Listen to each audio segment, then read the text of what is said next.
फिर दिन हुआ पुरानी रात का, करे सो शुक्र हम खुदा की जात का, खुदा की जात का, नया फिर दिन हुआ। आज की आयत। यहाँ एक लड़का है जिसके पास जौ की 5 रोटियां और 2 मछलियां हैं, मगर ये इतने लोगों में क्या है? यूहन्ना 6 बाब 9वीं आयत। अजीज़ों, घड़ी की टिक टिक करती आवाज़ बेमानी नहीं, ये हमें गुज़रते वक्त का एहसास दिलाती है। याद रहे, वक्त किसी के ताबे नहीं, बल्कि हमें उसके साथ चलना है। वक्त जो गुज़र गया कभी वापस नहीं आता, इसलिए कामयाब नताइज के लिए हमें वक्त की अहमियत का भरपूर एहसास होना चाहिए। कारखाना कुदरत ही को देख लीजिए, कैसे मुनज़्ज़म तरीके से हर काम में वक्त का पाबंद है। अगर हम भी अपनी ज़िंदगी के हर काम को वक्त पर करने का पाबंद बनाएं, तो यकीनन हम भी एक मुनज़्ज़म ज़िंदगी गुजार सकते हैं, जिसमें पछतावे और हमारी किसी हसरत की गुंजाइश नहीं। अजीज़ों, यीशु मसीह एक ख़ास ठहराए वक्त पर हमारी दुनिया में आए। 30 साल की उम्र में जब उन्होंने अपनी ज़मीनी खिदमत का आगाज़ किया, तो फिर वो किसी भी पल अपनी खिदमत से गाफिल नहीं हुए।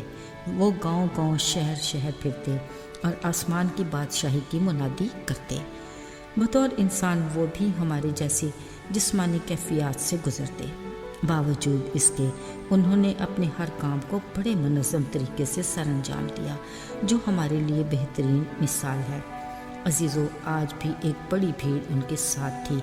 मामूल के मुताबिक वो बीमारों को भी शिफा देते, बड़े मोहब्बत भरे लहजे में तालीम भी देते, और जहाँ कहीं नसीहत की ज़रूरत होती उस मौका को भी हाथ से जाने ना देते।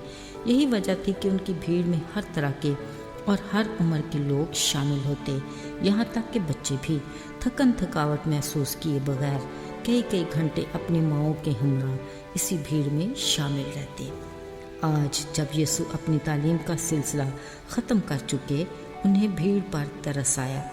शागिर्दों से बोले, इन्हें कुछ खाने को दो। शागिर्दों को अपने उस्ताद यीशु की अनहोनी सी बात पे बड़ी हैरानी हुई।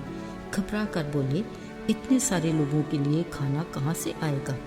200 दिनार की रोटियां भी कम होंगी। ये शागिर्दों के लिए बड़ी मायूस कुन कैफियत थी, मगर ज़मानों और वक्तों पर इख्तियार रखने वाला जानता था कि उसे क्या करना है।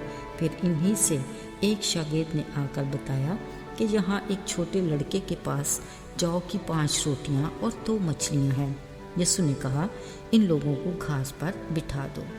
यीशु के तकरीबन 5000 मेहमान, जिनमें औरतें और बच्चे शामिल नहीं किए गए थे, और सिर्फ जौ की 5 रोटियां और 2 मछलियां।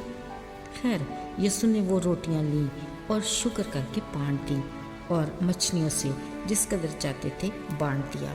जब खाकर सब सेर हो गए, तो बचे हुए टुकड़ों की 12 टोकरियां भर गईं।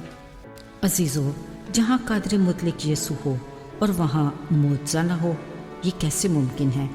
मगर यहाँ इस मुआवजे का बुनियादी किरदार वो छोटा लड़का था, जिसने खुशी से अपना खाना यीशु को दे दिया, बिना सोचे कि उसकी 5 रोटियों और 2 मछलियों की इतने ज़्यादा लोगों में क्या हैसियत। मगर कहीं तो उसके ईमान की मजबूती दिखाई देती है। इसी सबब से वो बहुत सौ के लिए बरकत का वसीला बना। मगर अफसोस, यहाँ कई बार शागिर्दों की कम इत्कादी देखने में आई।